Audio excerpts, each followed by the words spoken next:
अस्सलाम वालेकुम नाजरीन, मैं हूं कामरान अशरफ और आप देख रहे हैं 49 न्यूज। नाजरीन, आज chief executive 49 news Syed Amir Hussain Naqvi official visit पर इराक और ईरान जा रहे हैं और इस दौरान वो दुबई में भी कुछ टाइम स्टे करेंगे।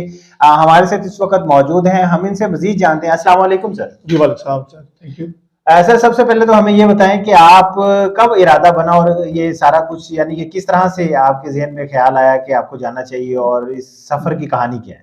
बहुत शुक्रिया कामरान। ये तो कैसा सफ़र है, ये तो इश्क का सफ़र है।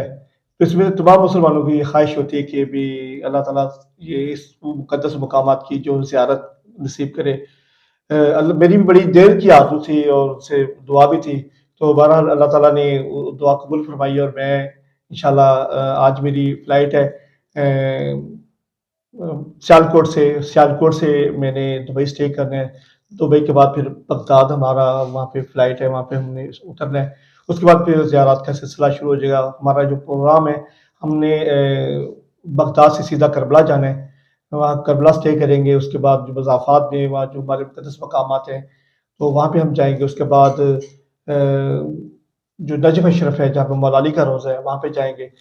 और दीगर इलाकों में जाएँगे। और ये जो बड़ी पुरानी आरज़ू थी मेरी, तो जो अल्लाह ताला ने पूरी की है। ये 49 न्यूज़ का भी बहुत शुक्रिया, उन्होंने ऑफ़िशियल विज़िट पे भेज रहे हैं और मैं इंशाल्लाह 49 के जो देखने वाले हैं, उनको भी लम्हा ब-लम्हा वहाँ के मुक़द्दस मकामात की वो जो है ना वो पहले आज तक तो लोग जो है ना वो सफ़रनामा लिखते रहे हैं कि किताब की शक्ल में। हम कोशिश करने जा रहे हैं कि आपको ये सफ़रनामा तमाम विज़ुअलाइज़ करके दिखाएँ, वो एक एक डॉक्यूमेंट्री की सूरत में, एक वीडियो की शक्ल में, वहाँ पे क्या चीज़ें हैं।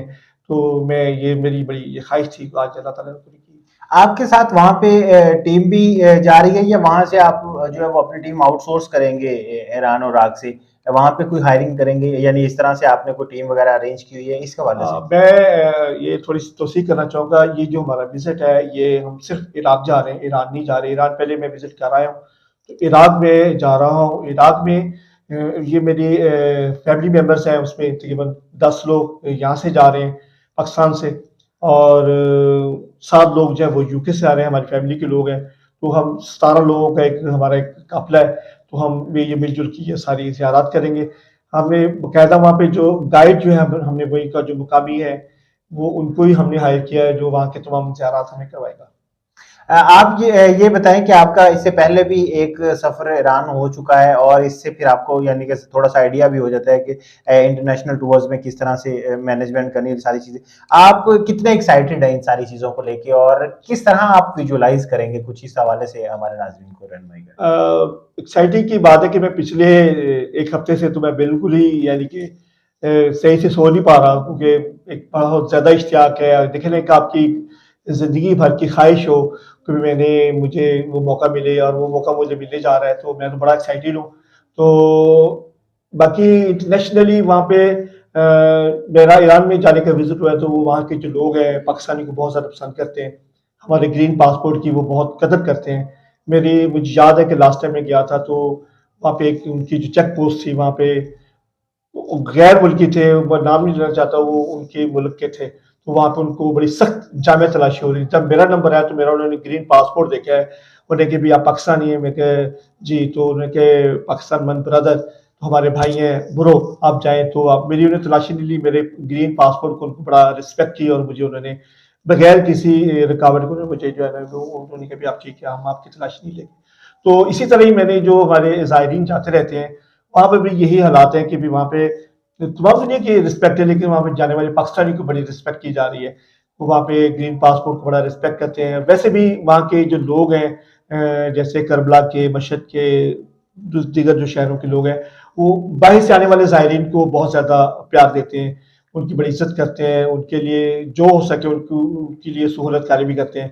तो मेरा ख़्याल है कि वहाँ पे जाएँगे तो बड़ा अच्छा एक्सपीरियंस रहेगा।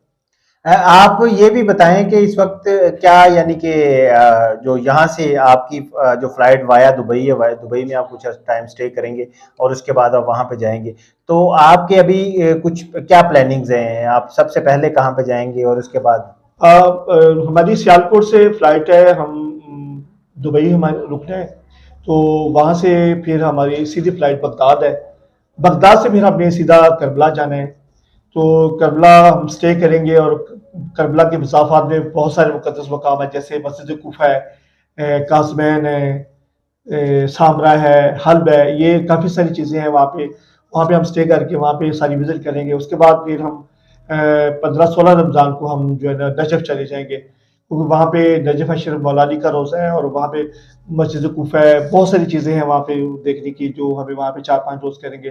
تو اسی طرح پھر بغداد ہم آئیں گے، وہاں پہ شیخ عبد القادر جیلانی رحمۃ اللہ علیہ ان کا روضہ ہے وہاں پہ، اور بھی بہت سارے ان کی ہسٹوریکل وہاں پہ چیزیں ہیں، وہ بھی انشاءاللہ 49 نیوز کے دیکھنے والوں کو ایکسپلور کریں گے۔ جی بہت شکریہ سید عامر حسین تقوی ہمارے ساتھ موجود تھے، کہ جو کہ اب عراق جا رہے ہیں، اور اس دوران وہ کوشش کریں گے کہ ہمیں ان تمام علاقوں کی جو ہسٹری ہے، اس کا جغرافیہ ہے، اور اس کے علاوہ وہاں پہ رہنے والے لوگ کس طرح سے رہتے ہیں، وہاں پہ کھانے کس طرح کے کھائے جاتے ہیں، اور وہاں کا کلچر کیسا ہے، اور سب سے بڑھ کے وہاں پہ یعنی کہ جو لوگ اکٹھے ہوتے ہیں، پوری دنیا سے گیدرنگ ہوتی ہے، ان سب کے کیا تاثرات و خیالات ہوتے ہیں، وہ ہمارے ساتھ، ہمارے ناظرین کے ساتھ ضرور شیئر کریں گے۔ اسی کے ساتھ اپنے میزبان کامران اشرف کو اجازت دیں، پھر ملیں گے ایک نئے پروگرام کے ساتھ، تب تک اللہ حافظ۔